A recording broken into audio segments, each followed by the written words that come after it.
Hello. Um, I'm starting a little bit early, as advertised. Well, not as advertised, as not advertised. Um, yeah. So hello to any early birds here.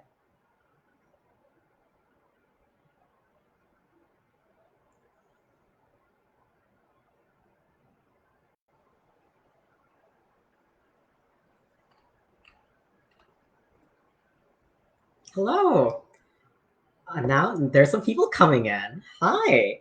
Um, I'll probably go over this a few times, but my name is Xuan Nguyen, and I'm here as part of Poets in Pajamas to talk about my new work. I'm so excited to be here.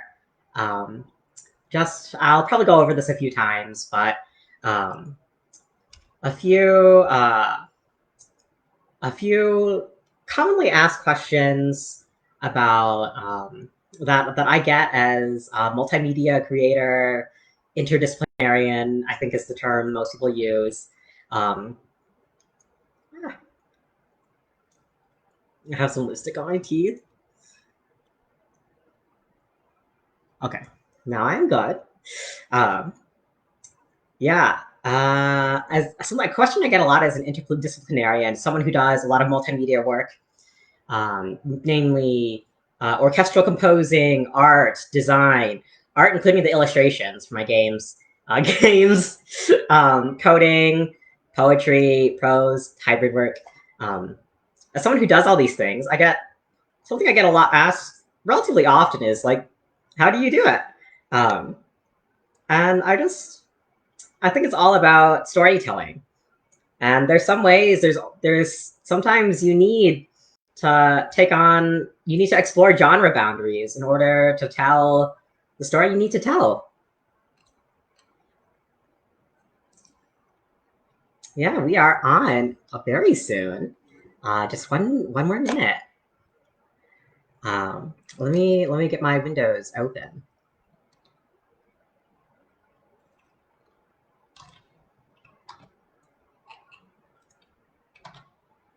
I'll just make it easy for myself and make it the one window.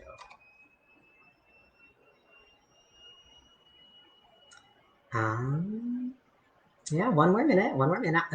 Well, that's what my phone says.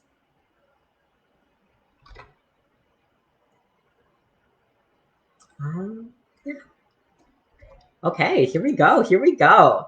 Hi, everyone. My name is Xuan Nguyen, and I am here to read some stuff from my new work. It's called a Tsubaki, and it is about language and translation and what it means to translate who you are on a fundamental level to people who don't speak your language. And I'm not saying English. By language, I mean the kind of story about who you are, to communicate the details, the stuff that makes you who you are, and the words that make you who you are, and the way you express those words to other people, and the inability of hyper marginalized people to meet people who speak their own language, um, or to meet people who are willing to learn their language. So the thing that a lot of hyper marginalized people have to go through is this process of translation.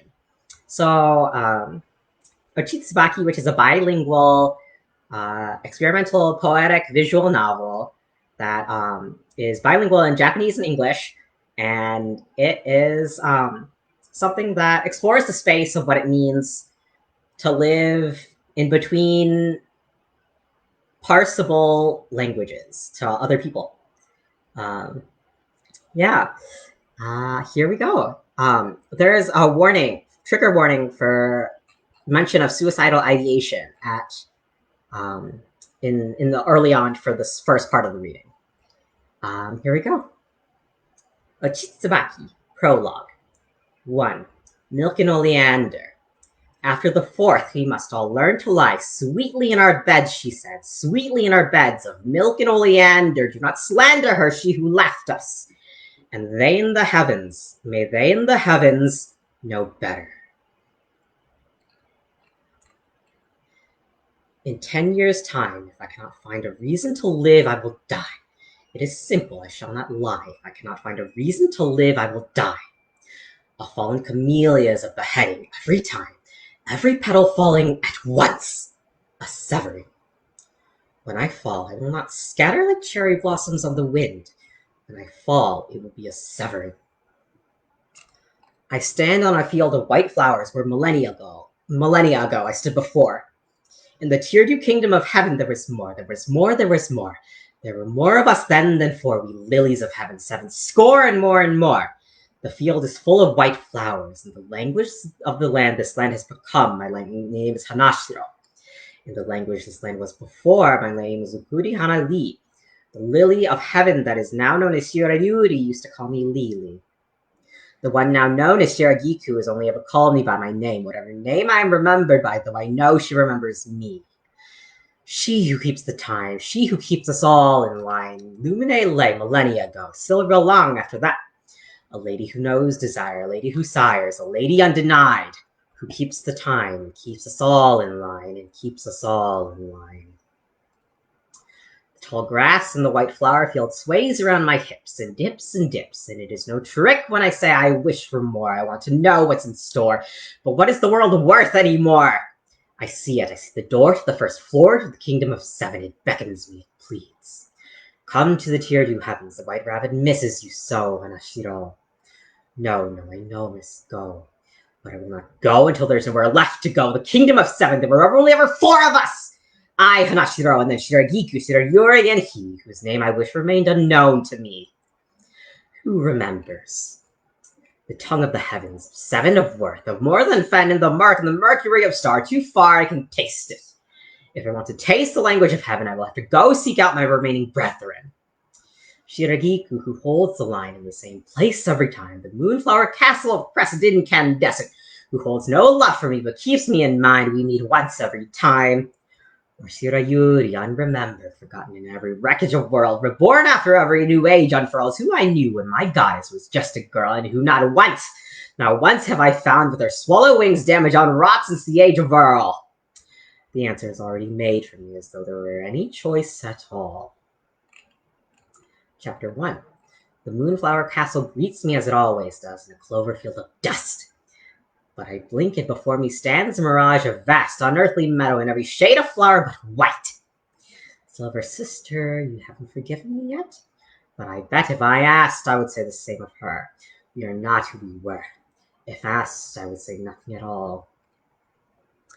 I enter the moonflower castle and step into a long, dark hall. There are no doors on the walls, none at all. There are instead moons. Moons hanging on the wall, blinking without eyes, the image stuttering, falling, the illusory divine, the mirage of time. Have these moons always been on the wall? Have they been here before? What's in store? Are they here now, or have they been here before? I don't know. I can't remember when. I don't know when. We are cast out of 7 of worth, not heaven and on earth. I just know when we were. And we are not who we thought we were. We are not who gods thought we were. And she, even her, Shiragiku, she was cut down by the first camellia to fall when the world ended. But how many times has it been since we lost it all? I walk down the hallway for hours. Sometimes it even rains. I would bet it is not raining outside. Stubborn Shiragiku wishes for me to wish my demise, as though it would only take a mere inconvenience to do that. It will take more to do that, though it took less before. But I'm not who I was then. Someone else now stands before. An honorable guest has arrived. How wonderful it is to meet you. I have an impressive vertical leap for a lily of small stature, and I use every meter of it. There is no ceiling to the room, nothing to signal doom, not so explicitly as an endless ceiling to a room. A voice like chattering bells jitters with what is too earnest to be polite laughter. You startled me, Nekomata. Excuse me. The Nekomata's dark twin tails swish behind them. They are, unlike myself, with my soft and graceful build, rakishly tall, and handsome, if one has a preference for rakes. Their pale and sable-tipped cat ears perk. It is my honor to startle you, Shiro-sama. I wave a dismissive hand. Don't call me that. If this humble servant may ask, this Nekomata says, with a glint in their dark eyes, which Shiro-sama are you? I pause, a hand lifting to my mask before I even ask it to. My mask has grand oni horns that have a majesty where my own are a little bit lacking. I was born with delicate, exceedingly sharp, and only somewhat small horns that fit well enough into the folklore that raised this land an eternity ago. Sometimes all you know is a new word for the same thing to call yourself over and over and over again, tuning yourself in your new tongue to speak the words that rule a kingdom. Today is not the day I speak true, not when I know what will happen when I do. No one will listen. Other than that, my mask has gold accents, flower carvings lifting from it like gold thread embroidery, the thinnest of strokes of black ink and red joining in depictions of Lycoria, mask, the last, and the flowers that were once mine, in that garden immortal to time, in that garden where I lost what was most meant to be mine. The white rabbit dug a hole in the garden after it poured me out with what was mine. I've been chasing the red thread of my guts this whole time. The intestine is longer than most. Think, how long does it take to drink a body's worth of blood? It takes a long time for a body to drain of blood, whether you do it by laceration or by flood. It takes a long time for a body to drain of blood, but no time at all to gore someone you trust. But you never trusted me, did you? I trusted you. Hello? Hello? The Nekomata is not wearing a mask, and their eyes seem to swallow all light. Your most honored majesty, the great and enduring Shiro-sama. Hanashiro, call me Hanashiro, Nekomata. The fawn-like sable-tipped ears flatten. I have a name, too. What is it? The Nekomata looks pensive. Well, they scratch their head. Aren't names such strange things? Are you stupid or am I? Their hair is long and dark and suspenseful, the way it cascades from the ground, hovering slightly off it, not a tangle all the way down. Shirayuri, you had hair like that for eons, and eons I have waited for you, I murmur. The Nekomata's ears flick. Come again? Shirayuri, I do beg pardon the severe disrespect of honesty, but I haven't the slightest clue what you're on about. No, you wouldn't, would you? Swallow, Swan, Shrike, you were the first of us and the first to fall that night. Tsubame-chan. I'll call you Tsubame-chan. My, what an incredible honor to be given a name by God of your God-feared master of the heavens. Oh, Shiro-sama, listen, just listen. Tsubame Lunko-choran. How's that sound? I roll my eyes like a pain in the ass. I'll show you a pain in your ass, Tsubame-chan mutters. Excuse me. I said, isn't it unbefitting to be crass? Did you now? Tsubame-chan beams. Most certainly. Who gave you the Luna Kochoran names? It couldn't be Shirigiku, could it? I wonder. You little... No, I'm not the one who's little, am I? Tsubame-chan on the most innocent expression, complete with those stupid-looking doe eyes. I flex my retractable claws with a shake. You like breathing? It's not bad. Tsubame-chan's tail sways back and forth. Anyone ever tell you to respect your elders? That's only for people who are actually old, Shiro-sama. You must be the same age, don't you think? Tsubame-chan winks. A vein is about to burst from my forehead. I can feel it. It's Hanashiro. And how old are you anyway? Good question. You forgot how old you are? It's around 25 to 27, maybe 28, 24. Who can say? Tell me, how old are you lot, really? The celestial lords of heaven. Shirigiku says a lady never tells. I say 27. Not 27, I murmur. How old am I? Eons, eternities, centuries, ages, and no time at all. We heavenly lilies will never change. We will live forever and ever and ever. Ever and ever and ever. After the fourth die, the other three, Swallow, Swan, Shrike, will live forever. Tonight, and every night thereafter. Every night thereafter. Until the camellias fall. A fallen camellia is a beheading. Every time. Every petal falling at once. A severing. How old are you? The rabbit trapped inside me flickers to life. He wakes, starlight in his veins. I can feel it happening before I know it. Temper flaring to life, quicker than quicksilver, quicker than light. I don't know why. I don't know why tonight. I never know why. Never. It just happens. I start shaking in my hands. My hands in their narrow rage whip out my stiletto. I keep tucked against my chest. And then Shirogiku's voice, our last conversation. The last millennium at the end of the world. There is no rest. There is no rest for someone like you. You knew there is no rest for someone running from the white rabbit. And since I tumbled down that hole she dug like a grave, she knew I'd never need. A silver bell rings as Tsubame-chan draws their rapier. What on earth is wrong with you? The white rabbit, for eons we have lived, Asylum U83, and one of them lost to you and me, one of them lost. Shirigiku knows me, but trust has gone to rot between us if it ever lived, and isn't that because of you, rabbit? Isn't that because of you? For eons I have lived, seeking something lost, someone lost, seeking someone lost. Do you remember me, Shirayuri? I have no idea who the fuck that is, and I don't think you do either. Would you forgive me if I killed you, Shirayuri? Because I can't be sure if it's you, and I can't be sure you won't kill me like you used to. I lunge, my body loose and light like a cloud. Cut me open and I'm full of dew coalescing on spider silk. And if you eat my guts, they're sweet as milkweed, but that red thread of faded intestine I lost that long ago down the rabbit hole. My tender flesh is gentle, here, and I know you are more than that, dear swallow Tsubame. You always wanted to be the one to gore me on your horns, and when you finally did, Shirayuri, that cavity was full of white lilies, chrysanthemum, and camellia. The rabbit, nesting within the flowers, jumped out. I don't remember what happened then. I don't even remember this, but I know the rabbit is here now, kicking at my lungs. He was here long ago. I know, but was he here before? Was there anything before? I don't know, I can't see the door. I don't remember you, Shirayuri, I say, but I know. My stiletto whips through the air, and it clashes with a resounding ring against the rapier. Hanashiro-chan, a voice like a wolf calls out. My spine locks, and the rabbit crawls up my throat, and I choke. Now, that's no way to greet an old friend, she chides.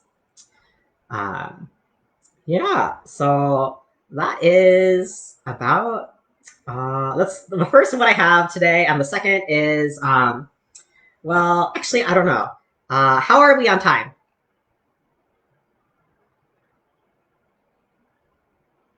Oh, I forgot about the lag. Probably by the time that's answered, it will be too late. So, I am open for questions. And I think the last thing is a 2-minute poem. And it's 7:13, so I have 15 minutes. I'll just finish the poem while questions come in. Okay. Warning for child sexual abuse in this poem. So if you need to, if you need to ollie out, it's 2 minutes long. I timed it. Or if you want to be safe, come back in 5 minutes. Thank you. Hold on, I have to check. Okay. Rabbit, bird, deer, worm. 1. The white rabbit chases the swan. A bird is a worm, upon the firmament of the kingdom of heaven. The weakest birds do not sing, no, they do not know how to carry on alone. If you listen, you can hear them. 7, 7, the rabbit says. I have seen 7 in heaven and more. I was the last of us, but I know what the divine have in store. And he waited for me to ask. Can you show me? 2. The swan knows how to navigate a body of water, but is awkward on land.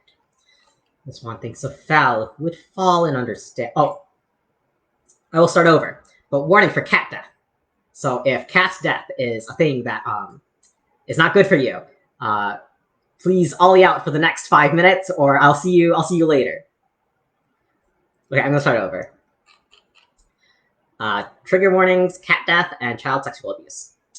Rabbit, bird, deer, worm. 1. The white rabbit chases the swan. A bird is a worm, upon the firmament of the kingdom of heaven. The weakest birds do not sing, no, they do not know how to carry on alone. If you listen, you can hear them. 7, 7, the rabbit says. I have seen 7 in heaven and more. I was the last of us, but I know what the divine have in store. And he waited for me to ask. Can you show me? 2. The swan knows how to navigate a body of water, but is awkward on land. The swan thinks of fowl who would fall and understand it. The rabbit's hands, and the pearl that held all the wonder of the world, that was the swan of white flowers right, was lost to them on that killing night. And gods know the curse of the death of a feline. 9 lives. 9 lives. To kill all 9 is to kill something sublime. The swan thinks of fowl who the rabbit saw last, and says, do you have the pearl? 3. To a swan any gazing rock is as pretty as pearl, and the rabbit knew how to bide time, to turn raw stone to gem, polished to shine. The rabbit showed him. Do you want to see the kingdom of God? Can, if you believe. Why should I believe? The swan asked. Because you are special, see, quiet bird, who does not sing like the swallow or the shrike, who sees me, the immortal, and delights when he should run. Is it fun, rabbit, to see the 7 of heaven and earth, of 7 and murk? I'll show you things that I would never bring you. I'll show you me, the rabbit said. But of course you can always leave. I know now the game he was playing. I know now that there was no chance I would win then. I, the swan, said, I want to see, and you won't tell anybody. It'll be our little secret. The gods might punish me, you know, if they knew what I knew and they knew I told you. I won't tell. That's a good bird, the rabbit murmured, too low to hear. I fell for it. I got near it. I didn't even know enough to fear. For I do not want to speak of what happened then. Have you heard a swan sing? Do you know when? 5. The swan sings when it dies, and again when it resurrects into divine. Okay, now we're good. Yeah. Now I'm ready for questions. I'm gonna check out the questions. Oh my god, 2 of you had the same questions. Very cool. How much does my performance influence my writing process? Not much. I guess I read the words in my head as I write them.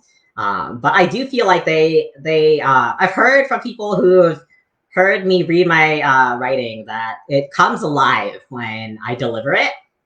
That it doesn't seem to have as much life just on the page, because my delivery is so particular and intense. I'm thinking of making a podcast, not because I think it will kick off or anything, but just for anyone to, just like a little Easter egg for anyone who wants to find audio recordings of poems I've published or stuff that I have out there. What do I consider part of my personal canon? Anything literary, non-literary that influences my writing? This is a very cool question. Mostly, my personal canon involves, right now, I would say most of it is music. I'm also an orchestral composer. And right now, I would say my greatest orchestral inspirations would have to be, okay, so it's Hanakiso is what got me into making like symphonic arrangements, or symphonic compositions. And it is this gay Japanese visual novel from like 10 to 15 years ago on the PSP, but it was also on PS2 and PC. Anyway, my point is that the soundtrack is just absolutely stunning, and it made me want to understand the language of the orchestration, and it was telling the story that I felt viscerally in a way that not a lot of other media does nowadays. So that, I feel, for me, orchestration, when I listen to a song, I can hear every instrument individually. I can hear every part, and so this makes it so I'm spoiled by orchestral compositions, because now it's like spoiled my ear for listening to pop music casually, because I feel like I can't tell a story. I can't interpret a story from the complex layers of orchestration and how it makes me feel. Because a lot of like traditionally published books, I read them, I see them, and I see why they were published, and those reasons are not very comfortable a lot of the time. And by that I mean privilege shines through, and it's in every single word, every single movement. It is designed for an audience of privileged people. And as someone who is hyper marginalized, on no axis is it for me. So yeah, for example, for someone who's queer, disabled, neurodivergent, Vietnamese, transgender person, there's like, maybe I'll meet something that doesn't make me enraged on one arena, on one axis, but I'll never find anything that meets all. So I just give up on most literature. However, I find a lot of cool stuff in small presses, and also fan fiction. A lot of fan fiction has made it into my personal canon. I'll move on to another question now. Oh, Revolutionary Girl Utena. I cannot forget Revolutionary Girl Utena. It's a lot, but it's really amazing, and the most sensitive and beautifully symbolic and deep and rich depiction of trauma I have ever seen. And the main character is a teenage girl with pink hair. Anyway, it's really good. What am I working on right now? I'm working on Ochitsubaki, which is it is a visual novel about language. It's about how language dies. And what I mean by that is that it is about the way that it is about the way language dies when people fail to communicate to each other. Language dies every time it cannot be used for two people to understand each other. And I feel like the act of translation, the act of language, is like, as I have some dear friends whose language is something you have to learn. And it's not, I'm not saying that it's not English. I'm not saying it's not English, but it's not the English that most people use. There's a lot of rhyme and a lot of organization of words based on sound, rather than meaning. And you say, what does that mean? Who knows? Who knows? It can mean a lot of things. But in this context, it means that me and a few of my friends, many of who I call the rare kind, are sometimes we send messages to each other back and forth that read like poems but aren't, because they aren't designed as poems. They're just the best way for us to say what we mean, to communicate. And it is our own. It's like between the two different people I'm thinking of, between each of them, they are both doing the same thing, but it's not the same at all. They both have their own specific language, and I have my specific language. And it reads like if a stranger said it, like, oh, you're just sending poems to each other. How cool. It's not cool, and it is cool. Well, I think it's cool, but it's not cool in the way that's like, oh, cool shoes. That's nifty or convenient or whatever. Anyway, what I mean to say is that sometimes neurodivergence makes your brain communicate differently. And there's a lot more to it than neurodivergence. Sometimes it's about being unable, explaining yourself as a transgender person differently to another transgender person than explaining yourself as a transgender person to a cis person. Sometimes neurodivergence means that you organize words differently, you speak differently, and I am lucky enough to have control over this. But some aren't. But that doesn't mean our languages aren't worth learning just because it's different, just because it's hard. I am a lot of work, but I'm worth it. I'm worth it. And a lot of people like me who have our own languages, either hyper-marginalization or neurodivergence or anything, for any reason. Like, our languages are dead languages. We are the only people who speak them. But they are worth learning. And that is what Ochitsubaki is about. Well, I have 5 minutes left, so I will actually continue to talk about it more, but a little more specifically. Actually, let me link to some images, my Twitter with some graphics, because it's something you really have to see to get, because so much of it is about aesthetic.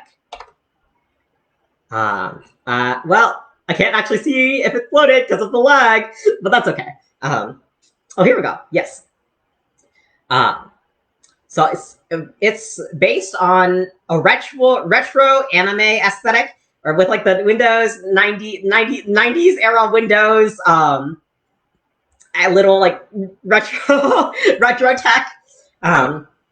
But it's also used in that in a uniquely modern way. It's a visual novel, but it's not a visual novel like you would think of a visual novel, which is why you have to look at the link that I posted. I'm going to look at the link that I posted. So basically, you have these windows. You have, but for anyone who can't open that link for right now, that window is you have like a window, a retro style window with text, and then you have a smaller window with a character portrait. And when there's more than sometimes you see the same character but in a different outfit in a second window that comes up, or you see two characters talking to each other, or you see or you just see the character in a different outfit, or you see something that they're holding, an item that they're holding, or you see a backdrop. And this kind of like the novel page, the book page is on one side and the images are just on the other. That's not like a visual novel at all. So it's like playing with the genre, but also as you heard, I just read from this visual novel. So as you heard, the English script is quite sounds like a poem. Doesn't sound like usual prose, especially not prose that you see in a game. And the prose that you'd see in a game can rarely translate to a book. But this could actually be like a chapbook. I'll probably self-publish it as a book in paperback at some point in time. But also, on top of the English script, I'm writing a Japanese script. Actually, the Japanese script came first. The Japanese script is a canonical script, but the English is also canonical. They're adaptations of each other, but they're not translations. Well, they are translations, but not word-to-word translations. By what I mean is that this is like the saga about canon, my personal canon. I'm running out of time, so I'm real going a mile a minute. But part of my personal canon is the Sega Utena game, which I played. I haven't finished, but I played.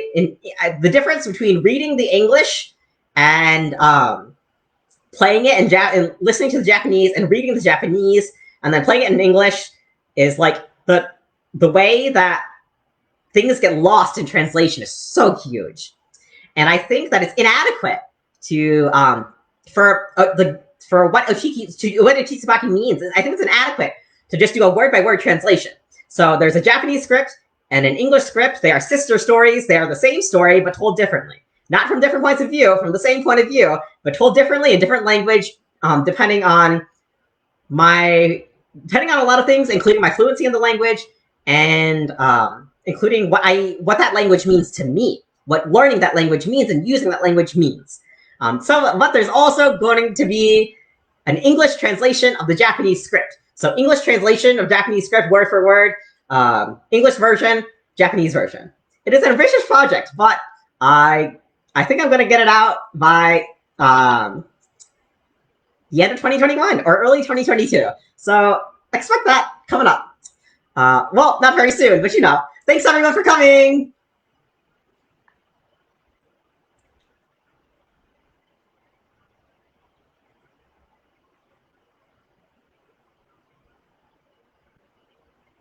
Okay.